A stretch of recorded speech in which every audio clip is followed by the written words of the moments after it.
I wanted to make a video on anger today, but I've just got so much to do. You'll have to come with me and we'll walk and talk. Good morning, are you ready? I've got to go to the office to do payroll. Is that good? Alright.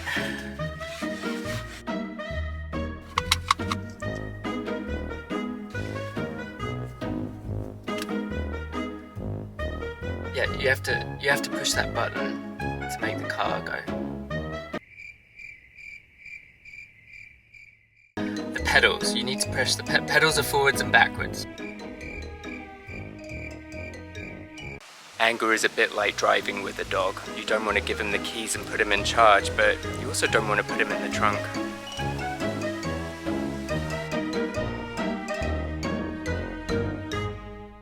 I think to some degree we've made anger the drunk driver of feelings. And that's not without good reason, obviously. Anger has a really destructive quality, or it can do. Now, of course, we need some rules and regulations in place so that society can keep functioning the way that it does. Otherwise, we'd be destroying things and killing people every time we had a feeling. But what we're not talking about enough, in my opinion, is the healthy expression of anger and how we do that. If you've watched any of my other videos, you may well know that I tend to put things on a spectrum, and anger is no different. Let me show you. So I think you'll agree that you can keep anger in, or you can let it out. The other axis that I think about is based on the work of Aaron Black, for those of you into modern group analysis, and it's our awareness of others. And just to clarify, the awareness is about our awareness of our anger impacting or not impacting others. So this gives us 2 axes and 4 quadrants. Each quadrant has a different style of showing anger. The first is being angry and not caring about those around you. And if you've taken the quiz on mypeoplepatterns.com, you might be recognizing that this is where the exploder fits into all of this. Go take the quiz if you haven't. This quadrant is the ideal. We want to be able to express our anger, let it out, but in healthy ways that respects other people. A lot of my work is teaching people how to be angry in appropriate ways.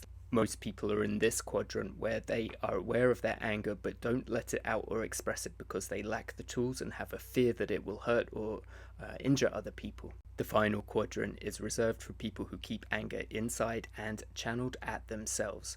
This is the root of depression, and some theories believe also addiction. So let's go back to the exploder, and if you're curious about intermittent explosive disorder, there are some similarities, but to be clear, not everyone with an explosive temper has IED. You have to match these criteria, which are very tough and specific. If you're new to this channel, my dog Gogo makes a lot of cameos because he's very good at helping me explain things. Like, for example, why some people can control their tempers and others can't.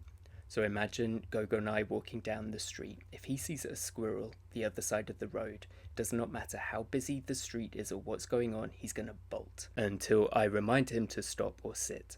And that is because his primal instincts take over whenever he sees a squirrel. He doesn't remember that he's on a leash or that I'm even around. It's all instinct and hunt. The more primitive part of his brain takes over, that's all about pack mentality and hunting. If I were to see a slice of cake the other side of the road, I might have the same impulses and desires, but the difference between me and Gogo is that I have an additional part of my psyche called the super ego that tells me to stop. As we've evolved as a species, we've developed different parts of the brain that can override our basic impulses and survival needs. This is the front part of our brain called the neocortex, and it is responsible for things like executive functioning, logic, language, and abstract thought. Freud would have called this part of our brain the super ego. It keeps our instincts in check. And he called the more primitive parts of our brain, where our impulses and desires come from, the id. Our super ego is a nice counterbalance to our primitive desires and passions and helps us create society, rules, structure, and boundaries. One way to think of people with impulse control issues or explosive tempers is that they have an underdeveloped superego. Now, that is not the same as having an underdeveloped brain. I am not saying that at all. I'm talking about psychic structures and our defenses that are designed to keep us regulated and functioning members of society. This is a relatively new diagnosis, so there's still some research to be done, but we can see that there are promising therapies like CBT for anger management, and in particular long-term psychodynamic psychoanalytic therapy, to really make deep characterological changes.